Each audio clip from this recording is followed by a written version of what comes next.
Hi Kikita Nation! Welcome in this video. Ngayon sasagutin natin ang halos lahat ng tanong about dito sa Pi Network. Isa ito sa trending at hype na hype ang mga tao simulang pumasok ang mga game na gumagamit ng cryptocurrency. Kaya naman, tatalakayin natin kung number 1, ano nga ba yung Pi Network? Paano ba nag-work ang Pi Network? Kikita ka ba talaga sa Pi Network? At ang panghuli, ito ba'y isang scam na cryptocurrency? Pero bago natin talakayin yan, ang video na to ay hatid sa inyo ng Binance Philippines. Ang Binance ay isang legal na cryptocurrency exchange na nagpo-provide ng isang platform kung saan pwede ka makapag-trade ng iba't ibang cryptocurrency katulad ng SLP, AXS, Bitcoin, Ethereum, USDT at marami pang iba. Hindi lang yan, dahil sa Binance ay pwede ka rin makipag-participate sa staking kung hindi ka marunong mag-trade, at marami pang activities katulad ng Binance Earn, Binance Pool, Crypto Loan, Liquid Swap, at pwede mo na rin gamitin ang cryptocurrency para pambili sa iba't ibang Binance verified merchant gamit ang Binance Pay. Hindi lang yan, dahil kung gusto mong pumasok sa trading pero hindi ka marunong mag-trade, hindi na problema yan, dahil pwede ka na makapag-trade gamit ang bot kung saan automatic nang magte-trade para sa iyo sa tulong ng Binance at bitsgap.com. Ganito kaganda ang Binance. Ano pang hinihintay mo, kapatid? Download Binance today gamit ang link na nasa description ng video na to. So ngayon, kung ready ka na sa topic natin, let's go!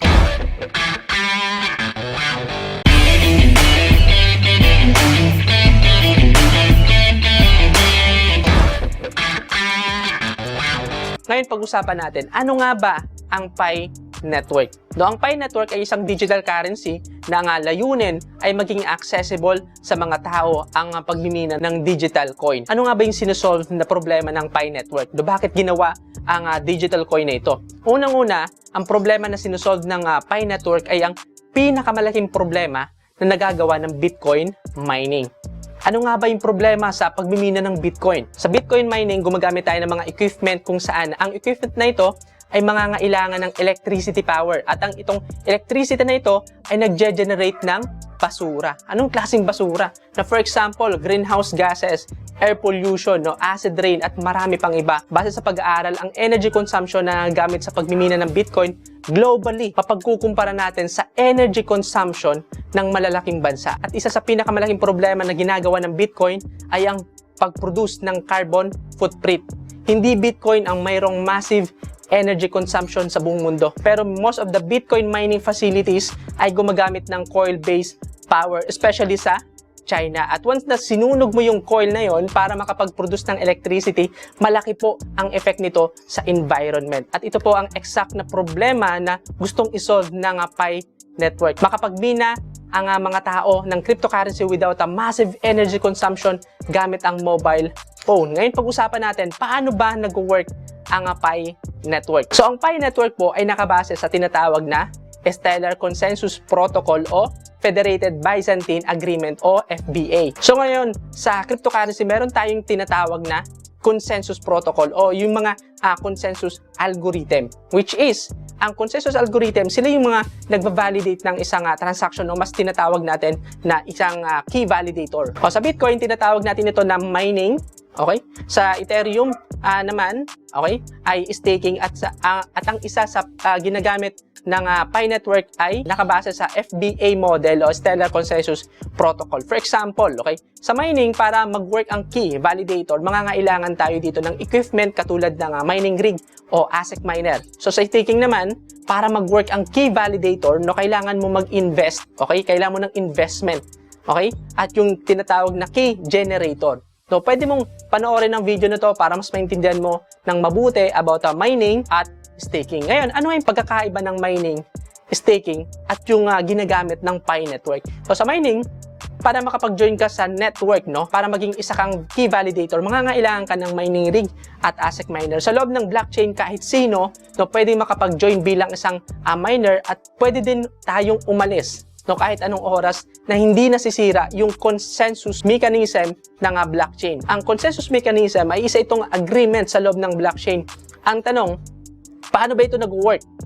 So para mas maintindihan mo ng mabuti about consensus mechanism, sabihin natin na ang blockchain network ay isang bangko. Okay? At ang mga miner, isa naman itong sabihin natin na teller sa bangko. So example, meron tayong 5 branches ng bangko. So, pangalanan natin ito na A, B, C, D, and E. At si Juan ay pumasok ng isang transaction sa branch A. Ngayon, itong teller, i-validate niya ang isang transaction. So sabihin natin na na-validate na ng teller yung transaction ni Juan. Ngayon, yung teller sa bawat bangko, mag-a-agree sila na yung transaction ni Juan ay validated na. So yung transaction papasok sa bawat branch ng bangko. Okay? Na si Juan ay pumasok ng isang transaction. So ganun ang concept ng consensus mechanism, kapatid. So, pero itong pinag-uusapan natin ay about mining.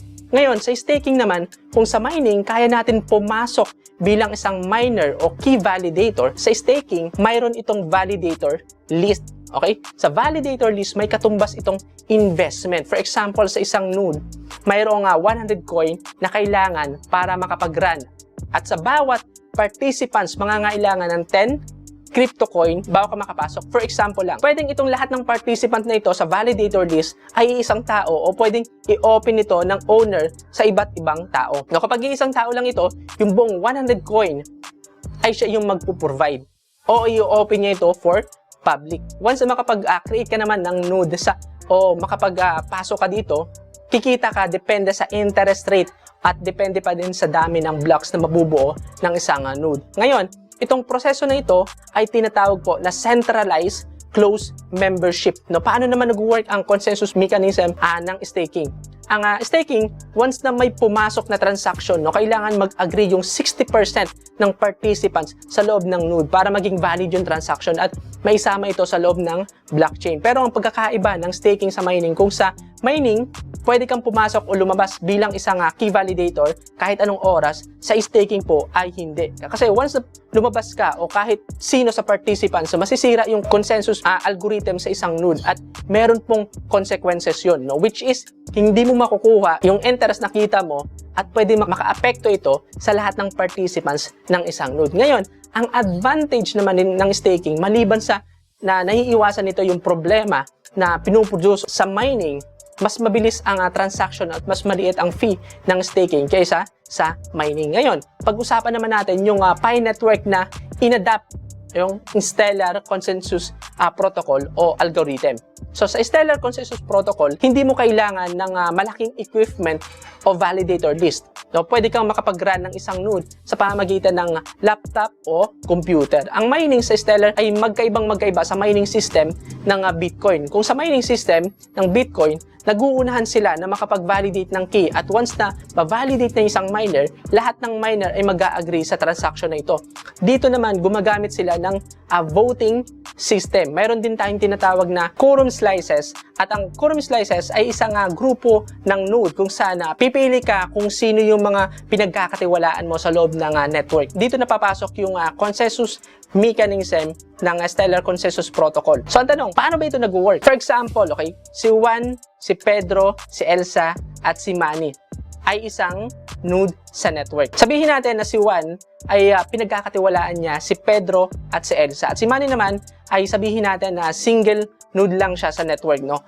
Ngayon, once na may pumasok na transaction sa Stellar Consensus Protocol, to validate the transaction, kung sino yung mas marami, siya yung panalo. Okay? Hindi mo kailangan ng key validator dito, mining rig man yan o investment. Sabihin natin na ang grupo ni Juan ay nag-vote siya sa blockchain na hindi valid yung transaction. At si Manny naman ay nag-vote siya na valid yung transaction. Ngayon, ang tanong, sino yung pagkakatiwalaan ng network, okay? Ang sagot po ay yung grupo kasi sila ang mas marami. So, walang magagawa si Manny kung hindi mag-agree doon, okay?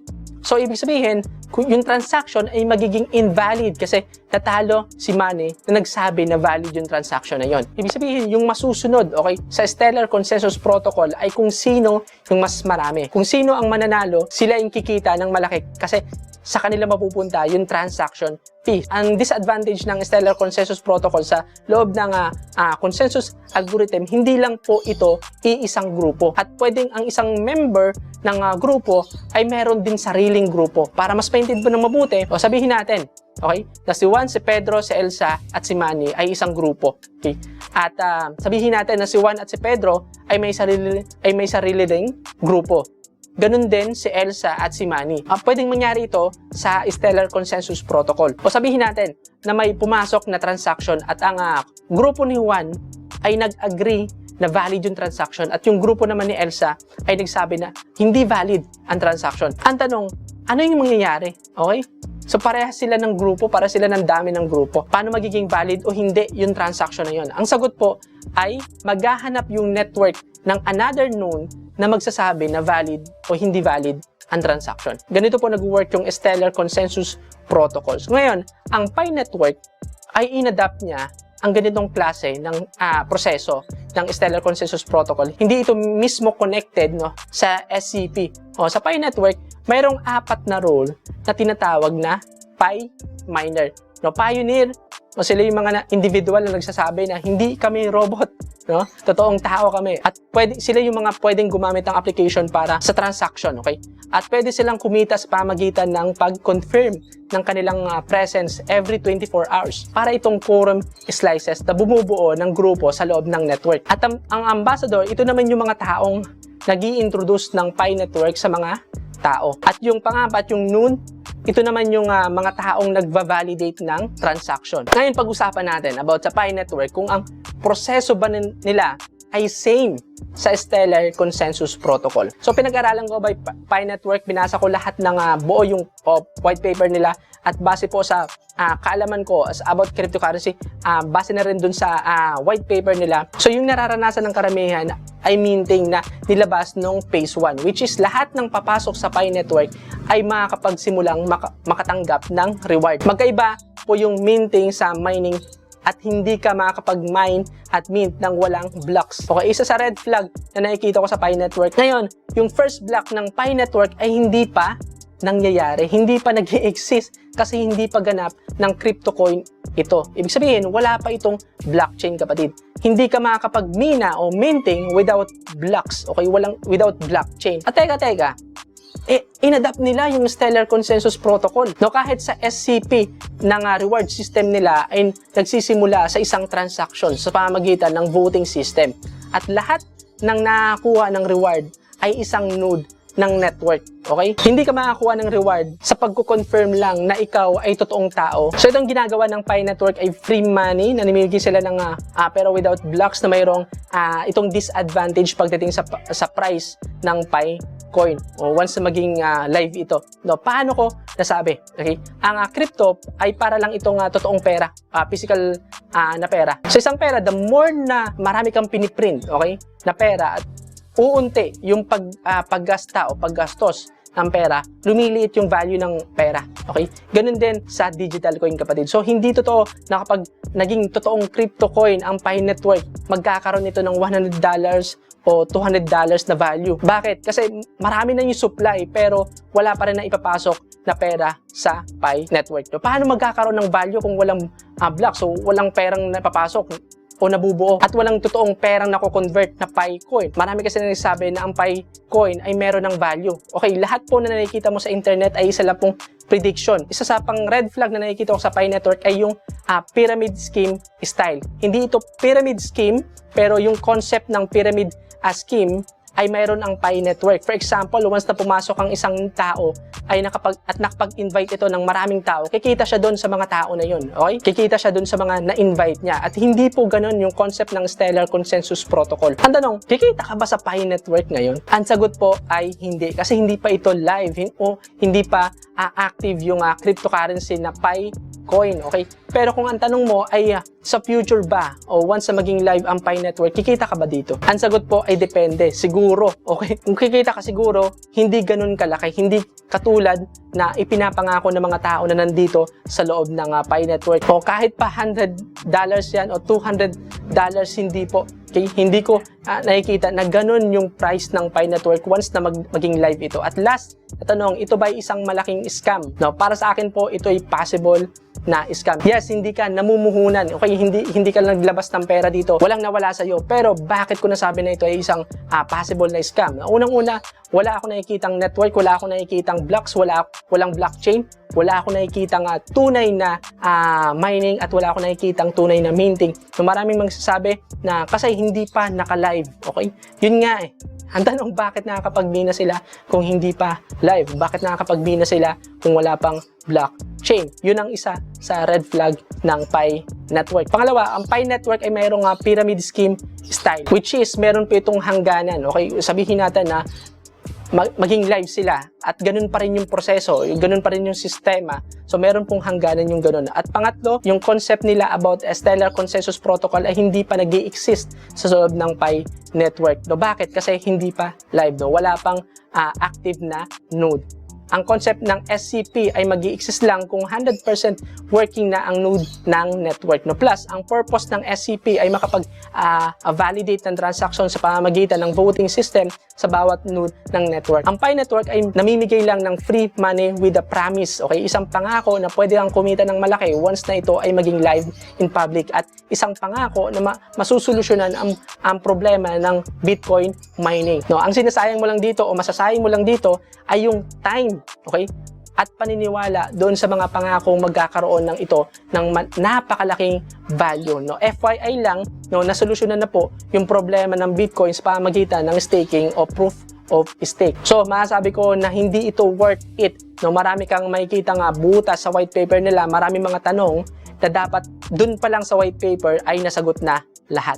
At kung naiintindihan mo kung paano nag-work ang cryptocurrency at paano gumagalaw ang bawat sector nito, makikita mo na hindi maganda ang concept nila para pag-aksayahan ng panahon. Ngayon, kung ang tanong mo, kung kumukuha lang ba sila ng mga information para ibenta sa black market, ang tingin ko po hindi. So, ang application nila ay genuine, pero yung process kung paano nila pinapaliwanag yung mining sa Pi Network, yun na yung hindi maganda, parang hindi makakatotohanan. Pero, possible po na kumukuha sila ng data for market research. Ngayon, kung ang tanong mo, masama bang simulan ang Pi Network? Ang sagot po ay hindi. Unang-una, wala ka namang nilabas na pera. Kaya wala namang mawawala sa'yo kung susubukan mong pumasok dito. Kahit na sabihin mo na kumukuha sila ng data, matagal nang ninako sa'yo yung data mo ng mga social media.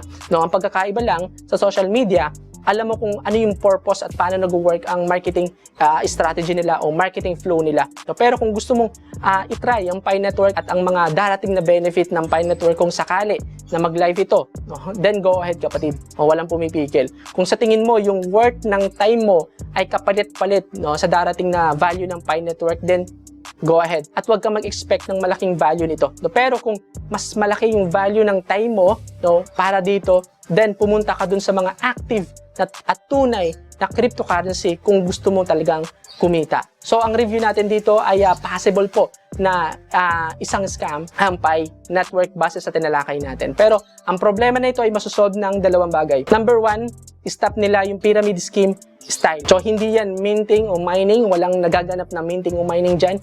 Namibigay lang sila ng free money kapalit ng pangako. At pangalawa, make it live at mag-create sila ng sarili nilang blockchain. No, kahit na magkaroon sila ng sariling exchanges, kung wala pong blocks na mabubuo, ang Pi Network ay mananatiling zero ang value. So, yan ang dalawang paraan kung paano magkakaroon ng ethical o real crypto coin ang Pi Network. At makikita natin yan sa mga susunod na buwan o baka hindi na. Okay, ngayon, ikaw naman yung tatanungin ko kapatid. Ano yung masasabi mo sa Pi Network? Ikaw ba'y naniniwala, okay, na meron itong malaking value, okay, sa future? Meron ba itong $10 o $100 o $200 na value once na maging live na ito? O isa ka sa mga naniniwala na wala itong value o walang value ang Pi Network? Comment mo lang dyan sa baba ng video na to kung ano yung kuro-kuro mo para malaman natin kung ano yung opinion mo kapatid. So, dito nagtatapos ang topic natin ngayon. Kung marami ka na natunan, o give me a big thumbs up, o share this video, comment below, subscribe, at huwag mong kalimutang i-click ang notification bell para laging updated sa video na gagawin natin. Hanggang sa muli, I'm Yanto, I'm Internet Marketing Vlogger. Bye-bye!